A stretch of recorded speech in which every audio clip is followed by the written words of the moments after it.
नमः शिवाय। भगवान श्री हरि ही सृष्टि के सभी जीवों और पदार्थों में विद्यमान हैं। श्रीमद् भागवत पुराण में वर्णित प्रसंग में श्री भगवान ने ब्रह्मा जी को उपदेश करते हुए कहा, सृष्टि रचना से पहले केवल मैं ही था। सृष्टि में जो कुछ भी दिख रहा है वह भी मैं ही हूँ, और सृष्टि के अंत में भी जो बचता है वह भी मैं ही हूँ। प्रभु द्वारा उपदेशित गूढ़ ज्ञान संक्षेप में इस वीडियो में प्रस्तुत किया गया है। राजा परीक्षित ने पूछा, भगवान आप वेद वेत्ताओं में श्रेष्ठ हैं, मुझे कुछ गूढ़ विषयों के बारे में जानने की बहुत इच्छा है, कृपया अनुग्रह कर बतलाइए। भगवान जीव का पंचभूतों के साथ कोई संबंध नहीं है, फिर भी शरीर पंचभूतों से बनता है, ऐसा क्यों है? यह जीव अपने सीमित अवयवों से परिचिन्न है, वैसे ही आपने परमात्मा को भी सीमित अवयवों से परिचिन्न सा वर्णन किया। ये क्या बात है? जिनकी कृपा से सर्वभूतमय ब्रह्मा जी सृष्टि की रचना करते हैं, सर्वान अंतर्यामी और माया के स्वामी परमात्मा अपनी माया का त्याग करके किस रूप से शयन करते हैं। महाकल्प और उनके अंतर्गत अवान्तर कल्प कितने हैं? भूत भविष्य और वर्तमान काल का अनुमान किस प्रकार किया जाता है? क्या स्थूल देह अभिमानी जीवों की आयु भी बंधी हुई है? काल की सूक्ष्म गति, त्रुटि आदि और स्थूल गति आदि किस प्रकार से जानी जाती हैं? विविध कर्मों से जीव की कितनी और कैसी गतियां होती हैं?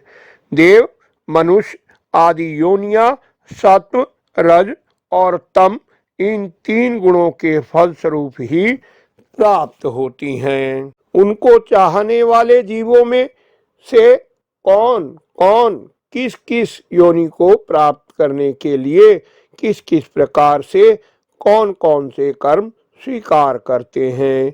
पृथ्वी, पाताल, दिशा, आकाश, ग्रह, नक्षत्र, पर्वत, नदी, समुद्र, द्वीप और उनमें रहने वाले जीवों की उत्पत्ति कैसे होती है?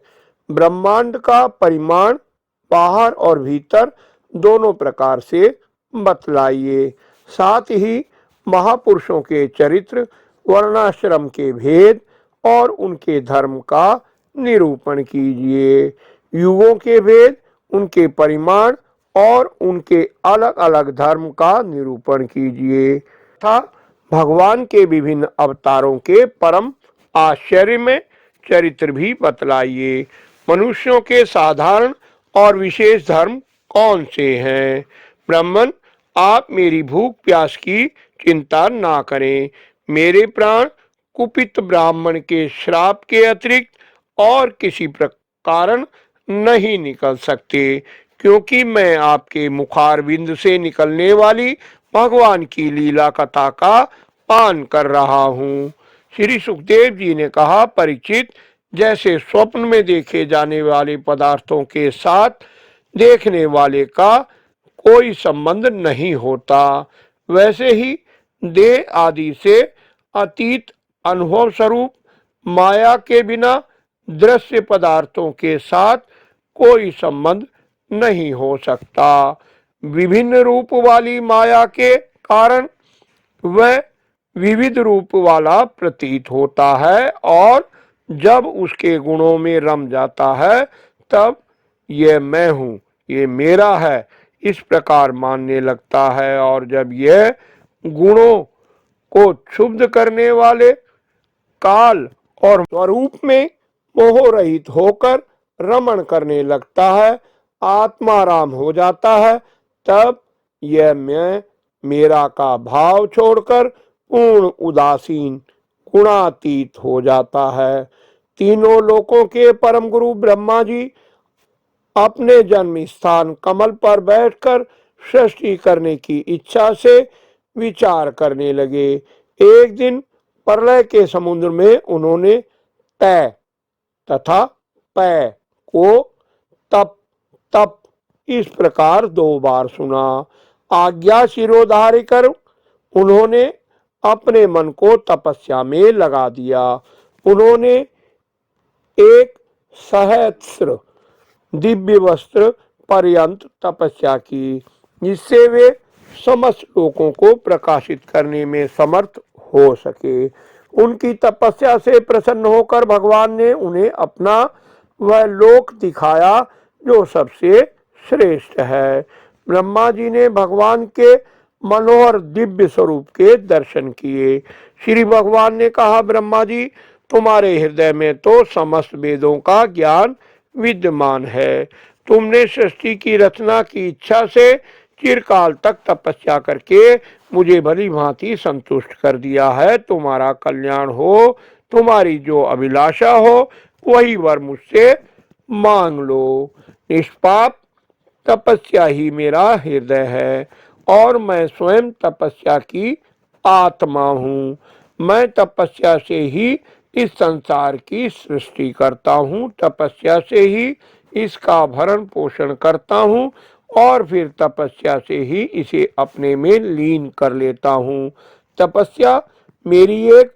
ब्रह्मा जी ने कहा, भगवान, आप समस्त प्राणियों के अंतःकरण में साक्षी रूप से विराजमान रहते हैं।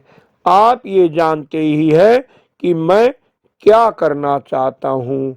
आप कृपा करके मुझ बालक को ये इच्छा पूरी कीजिए कि मैं रूप रहित आपके सगुण और निर्गुण दोनों ही रूपों का को जान सकूं। श्री भगवान ने कहा, अनुभव, प्रेमा शक्ति और साधनों से युक्त अपने अत्यंत गोपनीय स्वरूप का ज्ञान मैं तुम्हें देता हूँ, तुम इसे ग्रहण करो। सृष्टि के पूर्व केवल मैं ही था, मेरे अतिरिक्त ना स्थूल था ना सूक्ष्म और ना तो दोनों का कारण अज्ञान। इस सृष्टि के रूप में जो कुछ भी है वह केवल मैं ही मैं हूँ और जो कुछ बच रहेगा वह भी मैं ही हूँ। प्राणियों के शरीर की दृष्टि से मैं उनमें आत्मा के रूप में प्रवेश किए हूँ और आत्म दृष्टि से अपने अतिरिक्त और कोई वस्तु न होने के कारण उनमें प्रविष्ट नहीं भी हूँ। यह ब्रह्म नहीं है, यह ब्रह्म नहीं है। इस प्रकार निषिद्ध के पद्धति से और ये ब्रह्म है, इस अन्वय की पद्धति से यही सिद्ध होता है कि सर्वातीत एवं सर्वस्वरूप भगवान ही सर्वदा और सर्वत्र स्थित हैं। यही वास्तविक तत्व है। जो आत्मा अथवा परमात्मा का तत्व जानना चाहते हैं उन्हें केवल इतना ही जानने की आवश्यकता है। ब्रह्मा जी, एक अविचल समाधि के द्वारा मेरे इस सिद्धांत में पूर्ण निष्ठा कर लो।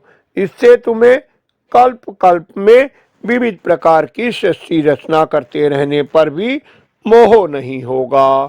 श्री सुखदेव जी कहते हैं, लोक पितामह ब्रह्मा जी को इस प्रकार उपदेश देकर अजन्मा भगवान ने उनके देखते ही देखते अपने उस रूप को छिपा लिया।